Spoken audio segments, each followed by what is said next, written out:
जी, आज का मेरा टॉपिक है दांत का कवर, क्राउन या कैप क्या होता है, इसकी ज़रूरत हमें क्यों महसूस होती है और इसका हमें क्या फ़ायदा है। तो सबसे पहले मैं बताता चलूँ कि जो क्राउन, कैप या कवर है वो आर्टिफिशियल प्रोस्थेसिस है जिसने दांत के उस हिस्से को रिप्लेस करना है जो कि हमें मुंह में नज़र आता है, विजिबल है। इसे क्राउन, कैप या कवर कहते हैं।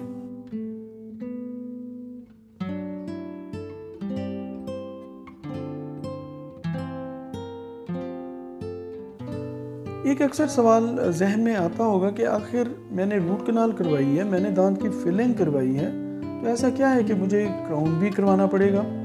तो क्राउन किन सूरत में हमें मजबूरी है कि करना पड़ेगा। सबसे पहली बात कि आपने दांत की रूट कनाल ट्रीटमेंट करवाई है।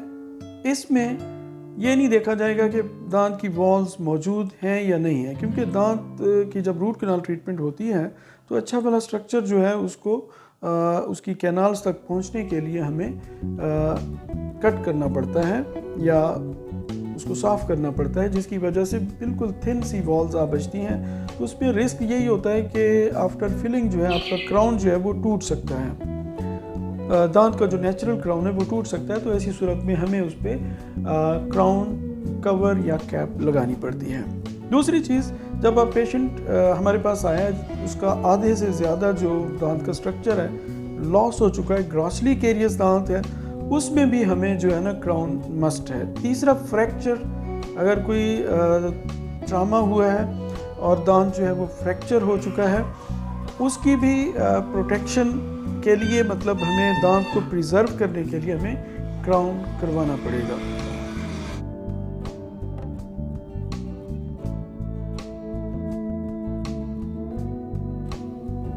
अब इसमें पेशेंट हमारे पास आता है, जी मेरा कवर लगा दें। उनको ऐसा लग रहा होता है कि जैसे जी बस ये मैंने ऑर्डर किया और क्राउन बन जाएगा, ऐसा नहीं है। तो ये मैंने वीडियो बनाने का मेरा मकसद यही था कि आपको क्राउन के स्टेप्स बताए जाएं कि कितने स्टेप्स हैं जिसमें ये क्राउन जाके बनना है, जो कि एक छोटी सी चीज़ देखने में नज़र आ रही होती है, लेकिन इसके पीछे बहुत सारा हमारा वर्क होता है। उसमें कुछ स्टेप हम क्लिनिक में करते हैं, कुछ स्टेप लैब में होते हैं, उसके बाद फिर क्लिनिक में होते हैं। तो एक लेंथी प्रोसेस है, it's not very simple and easy जैसा कि हम देख या समझ रहे होते हैं। तो सबसे पहले हम बात करते हैं जो स्टेप क्लिनिक में हम करते हैं। सबसे पहली बात कि दांत में आपने ये देखना है कि वेदर इट नीड्स आरसीटी और नॉट, मतलब इसको आरसीटी की ज़रूरत है या नहीं। पहला स्टेप तो ये है, अगर आरसीटी की ज़रूरत है तो फिर आप आरसीटी पहले करेंगे। उसमें मज़ीद आपको सिंगल विजिट भी हो सकती है, उसमें मल्टीपल विजिट्स भी हो सकते हैं, डिपेंडिंग अपॉन द कंडीशन। अब आरसीटी वाला स्टेप हो गया। उसके बाद नेक्स्ट आएगा, हमने प्रिपेयर करना है, मतलब जो दांत है उसको हम स्पेशल तरीके से कटिंग करते हैं, जितनी के हमें थिकनेस रिक्वायर्ड होती है depending upon the type of crown. हम किस टाइप का क्राउन उस पर लगाना चाह रहे हैं उस हिसाब से हमें कटिंग करनी पड़ती है, उसे प्रिपरेशन कहते हैं। प्रिपरेशन के बाद नेक्स्ट चीज़ आती है इम्प्रेशन, मतलब हमने उसकी मेजरमेंट, सिंपल एक लफ्ज़ इस्तेमाल होता है कि जी दांतों की पैमाइश ले रहे हैं या क्राउन की पैमाइश ले रहे हैं, इम्प्रेशन उसको कहते हैं। वो हमें एक स्पेशल मटेरियल से जिसको स्पेशल तरीके से मिक्स करके मुंह में रखते हैं फॉर स्पेसिफिक टाइम, तो वो अंदर जाके सेट होता है मुंह के अंदर, तो दांतों की पूरी एक उसमें स्ट्रक्चर हमारे पास आ जाता है, जिसके बाद हम उसको प्लास्टर ऑफ पेरिस उसमें डाल के एक मॉडल सा बना लेते हैं। अब ये मॉडल तक जो काम हुआ है, जिसमें सबसे पहले हमने आरसीटी की, उसके बाद हमने प्रिपरेशन की, उसके बाद हमने इम्प्रेशन लिया, मॉडल बनाया। ये स्टेप्स हैं सारे क्लिनिक के अंदर।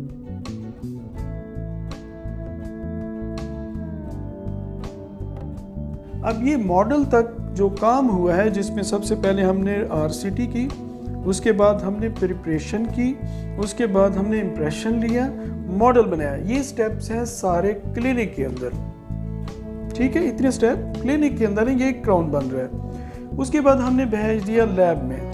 तो लैब में कितने स्टेप हैं, आइए वो मैं आपको दिखाता हूँ कि लैब में कितने स्टेप आएंगे।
जी जी, तो आपने देख लिया कि ये लैब के स्टेप थे। उसके बाद क्राउन हमारे पास बन के आ गया। अब फिर कुछ स्टेप इन्वॉल्व होंगे क्लिनिक के अंदर उस क्राउन को पेशेंट के मुंह में फिट करने के लिए। उसमें सबसे पहले क्या है, हमने सीमेंटेशन करनी है। प्रॉपर एक सीमेंट होता है, मटेरियल होता है, जिसकी हम एक बारीक सी लेयर उस क्राउन में रख के प्रेस करेंगे पेशेंट के मुंह में और वो सीमेंट हो जाएगा थोड़ी देर में हार्ड होके।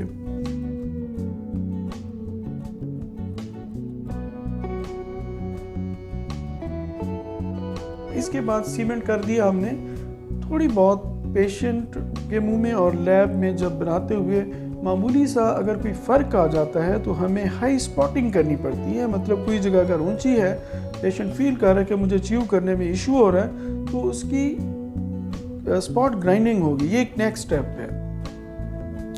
तो ये इसके बाद आप क्राउन को इस्तेमाल कर सकते हैं। ये मतलब सारे स्टेप्स थे जो कि एक क्राउन के बनने में और उसके पेशेंट में सीमेंट होने के तक ये सारे स्टेप इन्वॉल्व होते हैं।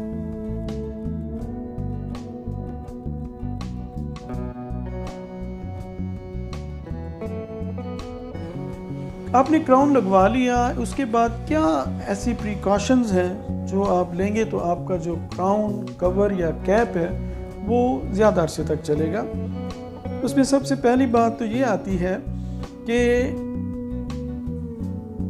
आपने उससे कोई स्टिकी चीज़ें जो हैं वो अवॉइड करनी है, क्योंकि स्टिकी चीज़ें नेचुरल टूथ है आपका, जब आप उसको बाइट करते हैं वो उसके साथ चिपकती ज़रूर है, लेकिन उनकी रूट्स होती है अंदर तक, वो दांत को बाहर तो नहीं निकाल सकती। लेकिन जब आपने सिर्फ क्राउन करवाया हुआ है और आप कोई स्टिकी चीज़ जिसमें च्युइंगम हो गई और कुछ स्वीट्स होती हैं, कैंडीज़ होती हैं जो कि बिल्कुल स्टिक कर जाती है आपके दांत के साथ, तो वो क्राउन को अपनी तरफ खींच सकती हैं। तो इन चीज़ों से आपको अवॉइड करना है। बाकी कुछ लोग एक मेन पॉइंट मैं आपको बताना चाहूँगा प्रिकॉशंस में, कुछ लोग समझते हैं कि जी क्राउन लग गया है, अब हम ब्रश नहीं कर सकते, कहीं ये उतर ना जाए।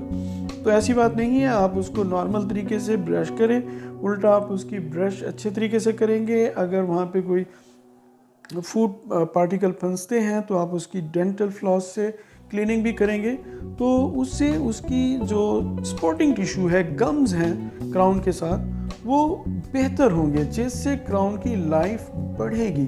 तो आपने बड़े अच्छे तरीके से उसको प्रॉपरली, जैसे हम एक नेचुरल दांत को साफ़ करते हैं वैसे साफ़ करना है।